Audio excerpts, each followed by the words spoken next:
நீங்கள் இணைந்திருப்பது ரூபவாகினியின் பிரதான செய்திகளோடு. நான் ரஜினி ஆண்ட்ரூ. நான் கிருபாகரன். உலகின் 3வது பாரிய சர்வதேச அரச அமைப்பான பொதுநலவாய அமைப்பின் தலைவர் பதவிக்கு இலங்கை ஜனாதிபதி மஹிந்த ராஜபக்ஷ நியமிக்கப்பட்டுள்ளார். இலங்கையின் தலைவர் ஒருவர் அந்த அமைப்பின் தலைவர் பதவிக்கு நியமிக்கப்பட்ட முதல் தடவை இதுவாகும். 22வது பொதுநலவாய அரசு தலைவர்கள் மாநாட்டின் ஆரம்ப நிகழ்வு தாமரை தடாகம் மஹிந்த ராஜபக்ஷ கலையரங்கில் இன்று நடைபெற்றது.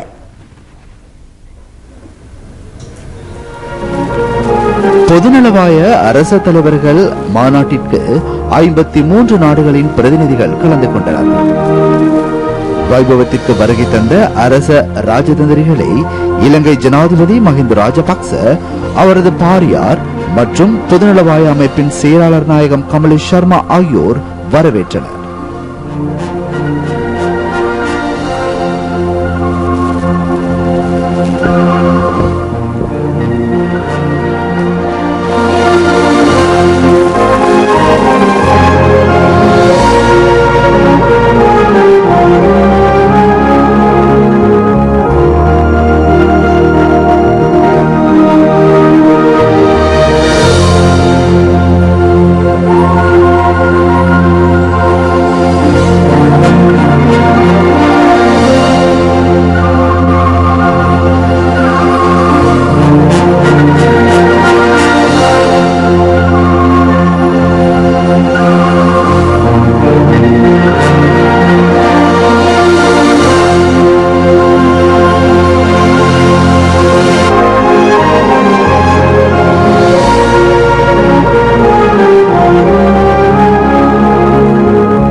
Delegates representing the member states of the Commonwealth, Excellencies, distinguished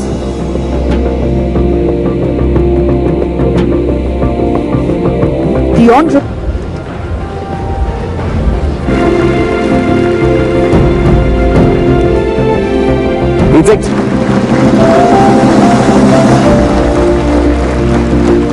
and His Royal Highness the Prince of Wales, representing Her Majesty the Queen Elizabeth II, Head of the Commonwealth.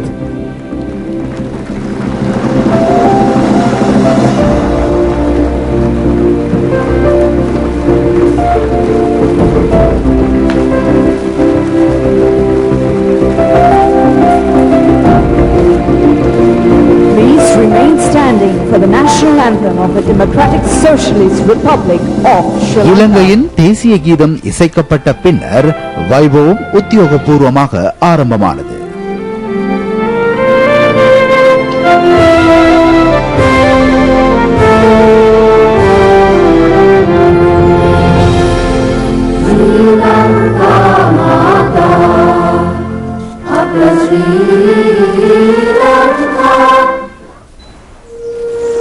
ஆரம்ப வைபவத்திற்காக கலாச்சார நிகழ்வுகள் அழகாக மெருகூட்டப்பட்டிருந்தன.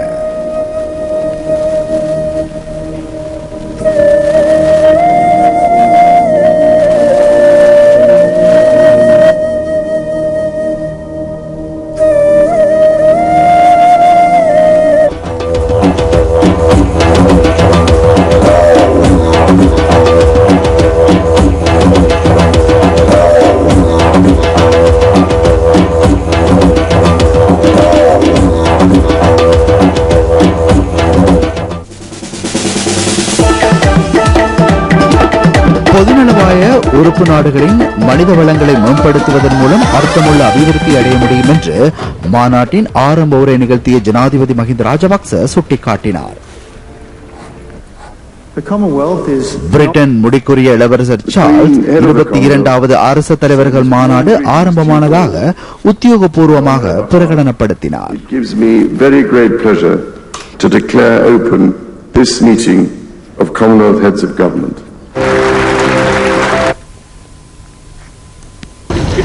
உலகை ஒன்றிணைக்கும் தேசம் பொதுநலவாய அரச தலைவர்களுடைய மாநாடு கோலாகலமாக ஆரம்பமாகியிருக்கின்றது. 22வது தடவையாக இடம்பெறும் இந்த பொதுநலவாய அரச தலைவர்களுடைய மாநாடு ஆசியாவில் 24 வருடங்களுக்கு பிறகு இடம்பெறுகின்றமை மற்றும் ஒரு விசேட அம்சமாக இருக்கின்றது. இங்கு பலதரப்பட்ட விடயங்கள் கலந்துரையாடப்பட்டிருக்கின்றன, பிரேரணைகள் முன்வைக்கப்பட்டிருக்கின்றன. இந்த கலந்துரையாடல்கள் இன்று நாளை மறுதினம் இடம்பெற இருக்கின்றது. அந்த தகவல்களையும் உங்களுக்கு நாங்கள் வழங்குவதற்கு, அதில் எடுக்கப்படுகின்ற தீர்மானங்களை வழங்குவதற்கு தயாராக இருக்கின்றோம். இந்த தீர்மானங்கள் அடுத்து வரும் 2 வருடங்களுக்கு எங்களுடைய ஜனாதிபதி மஹிந்த ராஜபக்ச அவர்கள் தலைமை இருக்கின்றார் என்பது எமக்கு கிடைத்த ஒரு அதி உயரிய கௌரவத்திற்கான ஒரு விருதாகவே நாங்கள் கருத வேண்டும். அந்த வகையில் இந்த தகவல்களை உங்களுக்கு நாங்கள் உடனுக்குடன் வழங்குவதற்கு தயாராக இருக்கின்றோம். இந்த 2 நாட்களில் அதே சந்தர்ப்பத்தில் எங்களோடு இணைந்தீர்கள் என்று அன்பான ஒரு வேண்டுகோளோடு நான் கிருபாகரன், தாமரை தடாகம், மஹிந்த ராஜபக்ச கலையகத்திலிருந்து. இருதரப்பு நிகழ்ச்சி நிரலை அறிமுகப்படுத்துவதன் மூலம் பொதுநலவாய அமைப்பின் சம்பிரதாயங்களுக்கும் இணக்கப்பாடுகளுக்கும் பாதிப்பை ஏற்படுத்தக்கூடாது என்று ஜனாதிபதி மஹிந்த ராஜபக்ச சுட்டிக்காட்டினார். பொதுநலவாய அமைப்பு பொதுமக்களின் தேவைகளை பூர்த்தி செய்யும் நிறுவனமாகும். இதற்கு மாறாக இது தண்டனை வழங்கும் அல்லது தீர்ப்பளிக்கக்கூடிய நிறுவனமாக இருக்கக்கூடாது என்று ஜனாதிபதி இங்கு சுட்டிக்காட்டினார்.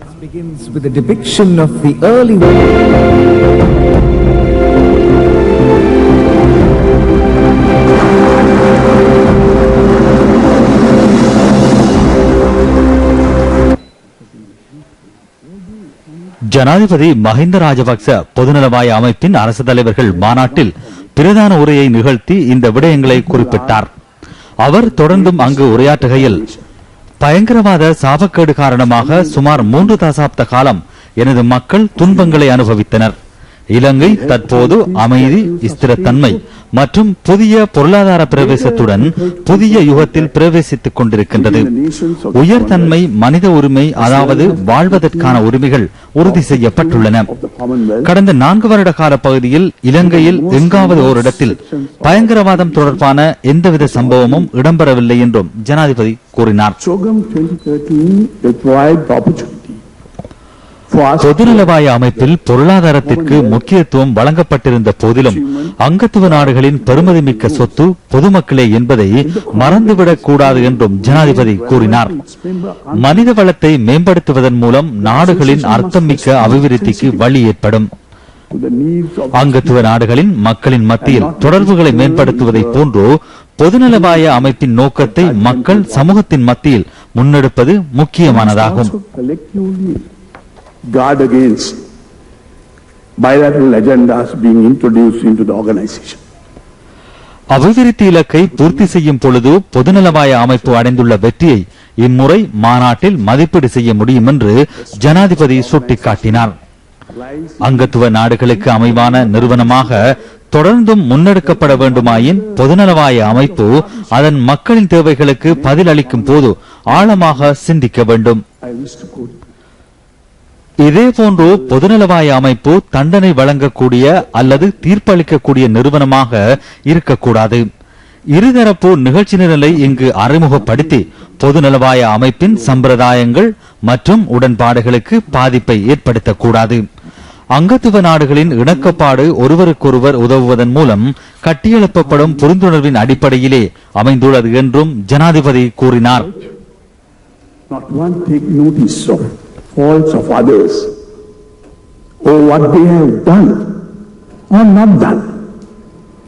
Let one be concerned only about what one has done and left undone. End of quote. While looking forward to a fruitful and constructive engagement, I wish all of you a very pleasant and enjoyable stay in our country. Thirwan Salnai, may the Nobel Triple Gem bless you all.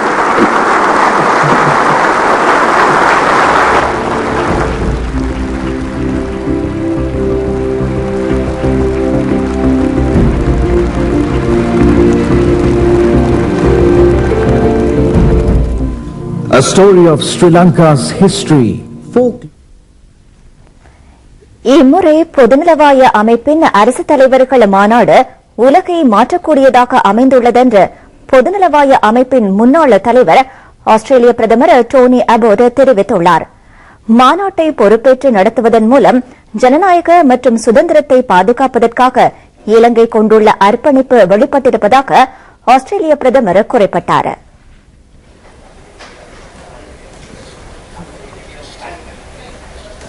பொதுநலவாய அரசு தலைவர்கள் மாநாட்டின் ஆரம்ப வைபவம் British இரண்டாவது Elizabeth மகாராணியை பிரதிநிதித்துவப்படுத்தி முடிக்குரிய இளவரசர் Charles இன்று காலை நடைபெற்றது. முடிக்குரிய இளவரசர் சார்ல்ஸ் உரையாற்றுகையில், கொழும்பில் நடைபெறும் பொதுநலவாய அமைப்பின் அரசு தலைவர்கள் மாநாட்டில் எனக்கும் எனது மனைவிக்கும் கலந்து கொள்வதற்கு சந்தர்ப்பம் கிடைத்தமையிட்டு நான் உண்மையில் மகிழ்ச்சி அடைகிறேன். இலங்கை நவீன பொதுநலவாய அமைப்பின் ஆரம்ப உறுப்பு நாடாகும். பொதுநலவாய அமைப்பின் கொள்கை அங்கீகரிக்கப்பட்ட பின்னர் நடைபெறும் முதலாவது பொதுநலவாய அமைப்பு மாநாடு இதுவாகும். இம்முறை மாநாட்டின் மூலம் பொதுநலவாய அமைப்பின் அடிப்படை மேலும் பாதுகாக்கப்படும் என்றார்.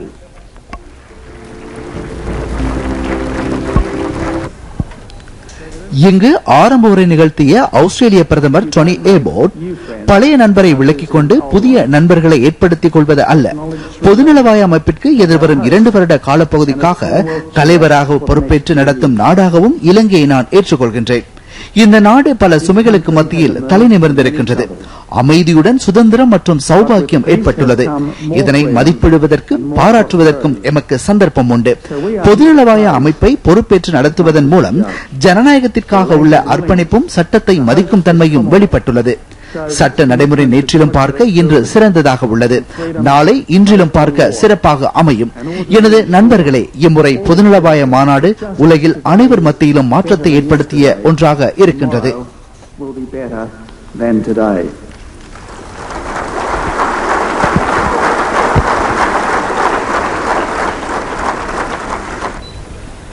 My friends, this Commonwealth can make a difference in many corners of the world.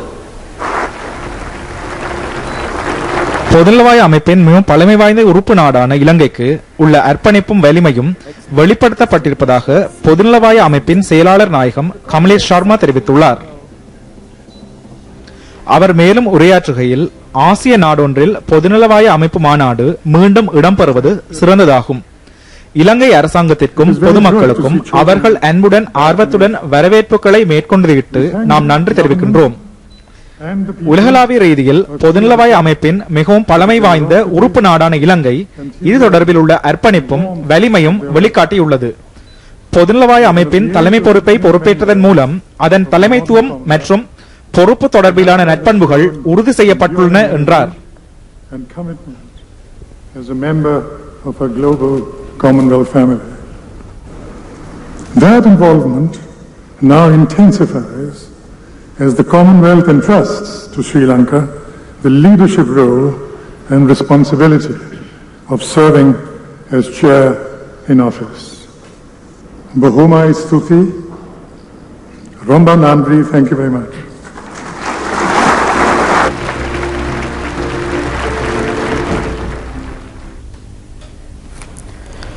பொதுநலவாய அமைப்பு வரலாற்றில் மிக உயர்ந்த அளவிலான உபசரிப்பை பெற்ற மாநாடொன்றை இலங்கை ஒழுங்கு செய்திருப்பதாக இதில் கலந்து கொண்ட அரச தலைவர்கள் தெரிவித்துள்ளனர்.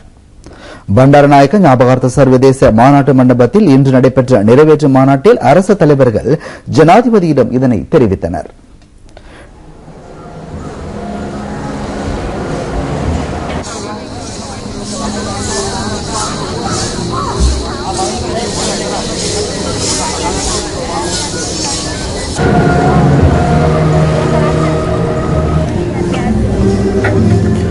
நிறைவேற்று மாநாட்டில் கலந்து கொள்வதற்காக அரச தலைவர்கள் வாகன பவனியாக பண்டாரநாயக்க ஞாபகார்த்த சர்வதேச மாநாட்டு மண்டபத்திற்கு இன்று காலை அழைத்து வரப்பட்டனர். ஆயிரக்கணக்கான பாடசாலை மாணவர்கள் வீதியின் இருமரங்கிலும் இருந்து அதிதிகளை வரவேற்றனர். அலங்கார நடனங்களுடன் அரச தலைவர்கள் மாநாட்டு மண்டபத்திற்கு அழைத்து செல்லப்பட்டனர். யானைகள் கலந்து கொண்ட நிகழ்ச்சியும் இங்கு இடம்பெற்றமை விசேட அம்சமாகும்.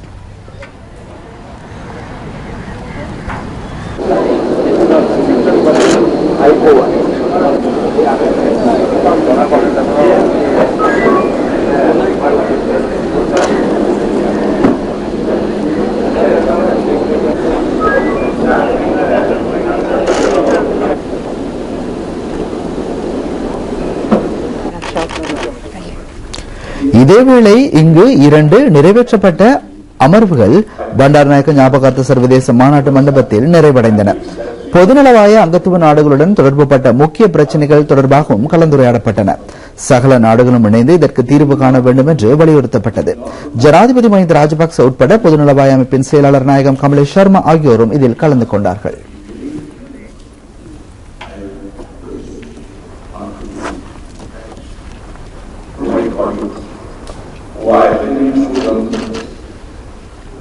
At least that Sri Lanka was able to host a ministerial meeting.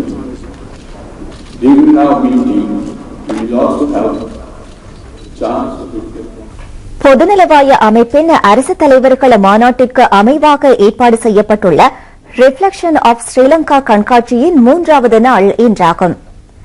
இதனை பார்வையிடுவதற்காக இன்றும் பெரும் எண்ணிக்கையான மக்கள் வருகை தந்திருந்தனர். கண்காட்சி பத்திரமுல்ல ஜனகலா கேந்திர வளவில் நடைபெறுகிறது. வெளிநாட்டு கொள்வனவாளர்கள் மற்றும் உள்நாட்டு விநியோகஸ்தர்களை இலக்காக கொண்டு இது ஏற்பாடு செய்யப்பட்டுள்ளது. தேசிய வர்த்தகர்களுக்கு இதன் மூலம் வர்த்தக நடவடிக்கைகளுக்கான சந்தர்ப்பத்தை ஏற்படுத்திக் கொள்ள முடியும். வெளிநாட்டு தொழில்நுட்பத்தை வழங்குபவர்கள், சிறிய நடுத்தர அளவிலான தயாரிப்பாளர்கள், சுற்றுலாத்துறையைச் சேர்ந்த தரப்பினர் உள்ளிட்ட பெரும் எண்ணிக்கையிலானவர்களின் கூடங்கள் இதில் இடம்பெற்றுள்ளன. உள்நாட்டு வெளிநாட்டு கூடங்களின் எண்ணிக்கை 850 ஆகும். தேசிய தயாரிப்பாளர்களின் சம்பிரதாய மற்றும் புதிய தயாரிப்புகளை கொள்வனவு செய்வதற்கு வெளிநாட்டு கொள்வனவாளர்கள் பலர் முன்வந்துள்ளனர். இதில் பல சரக்குகளுடன் சம்பந்தப்பட்ட தயாரிப்புகளுக்கு முக்கிய இடம் கிடைத்துள்ளது.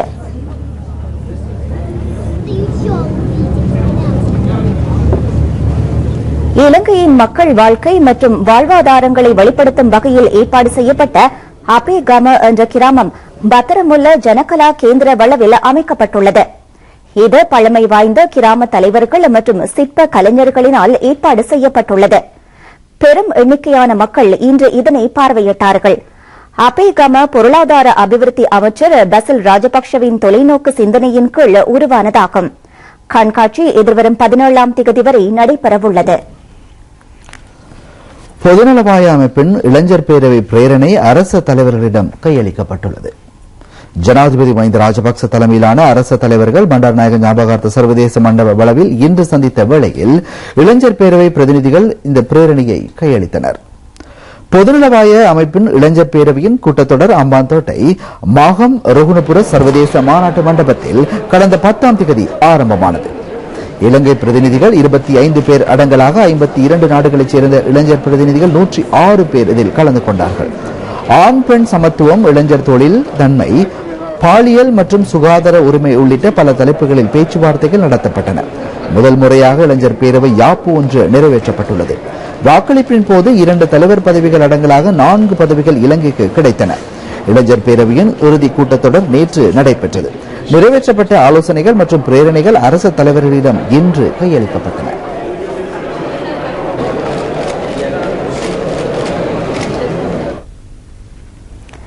பிரிட்டனின் முடிக்குரிய இளவரசரும் கார்ன்வாலின் சீமாட்டியும் நாளை நுவரெலியா, கண்டி ஆகிய பகுதிகளுக்கு விஜயம் செய்ய உள்ளனர். இவர்கள் இன்று கொழும்பு தொல்பொருள் அருங்காட்சியகம் மற்றும் பொது நூலகத்தையும் பார்வையிட்டார்கள். இலங்கையின் 3 நாள் விஜயத்தில் ஈடுபட்டுள்ள அரச குடும்பத்தினர் தொடர்பில் உள்நாட்டு வெளிநாட்டு ஊடகங்கள் விசேட கவனம் செலுத்தியுள்ளன. இலக்கியம், கல்வி, கலாசாரம் ஆகிய துறைகளை இலங்கைக்கும் பிரிட்டனுக்கும் இடையில் மேம்படுத்துவது தொடர்பான வைபவங்கள் பலவற்றில் அரச குடும்பத்தினர் கலந்து கொள்ள உள்ளனர். பொதுநலவாய அமைப்பு அரச தலைவர்கள் மாநாட்டின் ஆரம்ப வைபவத்திற்கு பின்னர் இளவரசர் சார்ல்ஸ் கொழும்பு தொல்பொருள் அருங்காட்சியகத்திற்கு விஜயம் செய்தார். இத்தாலிய சிற்ப கலைக்கு பின்னர் 1877ஆம் ஆண்டின் பின்னர் அரும்பொருட்காட்சி சாலை அமைக்கப்பட்டது. அப்பொழுது பிரிட்டனின் ஆளுநராக இருந்த சர் வில்லியம் ஹென்றி கிரெகரினால் அருங்காட்சியகம் அமைக்கப்பட்டது. இங்கு வரலாற்று பெருமதிமிக்க பலவற்றை இளவரசர் சார்ல்ஸ் பார்வையிட்டார்.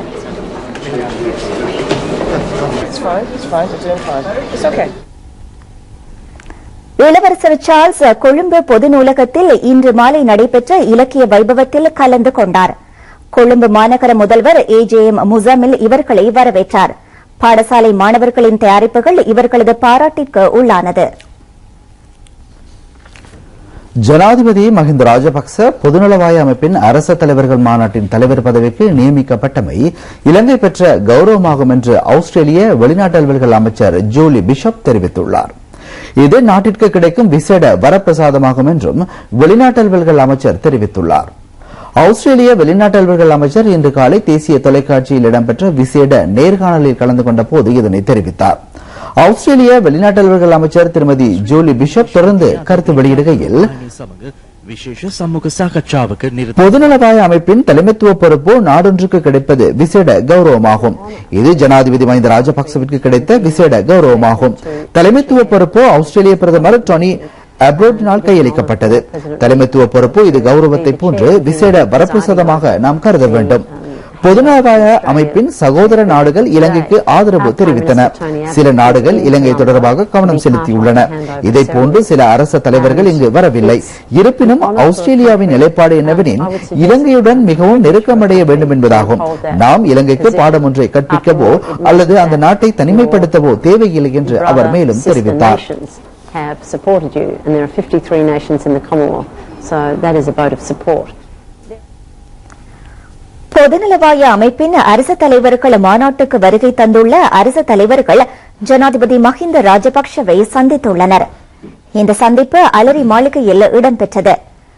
நாவூரு நாட்டின் ஜனாதிபதி பரக் வகா நேற்று ஜனாதிபதியை சந்தித்தார். தான் இலங்கைக்கு விஜயம் செய்வது இதுவே முதலாவது சந்தர்ப்பமாக இருந்தபோதிலும் மிகவும் பழக்கப்பட்ட நாடு போன்ற உணர்வு காணப்படுவதாக அவர் தெரிவித்தார். 30 வருட கால பயங்கரவாத அச்சுறுத்தலுக்கு உள்ளாகியிருந்த இலங்கை 2009ஆம் ஆண்டு முதல் அமைதிமிக்க நாடாக திகழ்வதாக ஜனாதிபதி மஹிந்த ராஜபக்ச குறிப்பிட்டார். அனைத்து மக்கள் பிரிவினருக்கும் சுதந்திரமாக வாழக்கூடிய உரிமை மீண்டும் உறுதி செய்யப்பட்டிருப்பதை ஜனாதிபதி கவனத்திற்கு கொண்டு வந்தார். ஜனாதிபதி பரக் வகா நாவூரு நாட்டுக்கு விஜயம் செய்யுமாறு ஜனாதிபதிக்கு அழைப்பு விடுத்தார். பிரதி நிதியமைச்சர் சரத் அமுனுகம, ஜனாதிபதியின் செயலாளர் லலித் வீரதுங்க, வெளிநாட்டு அலுவல்கள் அமைச்சின் செயலாளர் கருணாதிலக்க அமுனுகம ஆகியோர் இந்நிகழ்வில் கலந்து கொண்டார்கள். மலேசிய பிரதமர் செரி நஜீபி டூன் ரசாக் ஜனாதிபதியை சந்தித்தார்.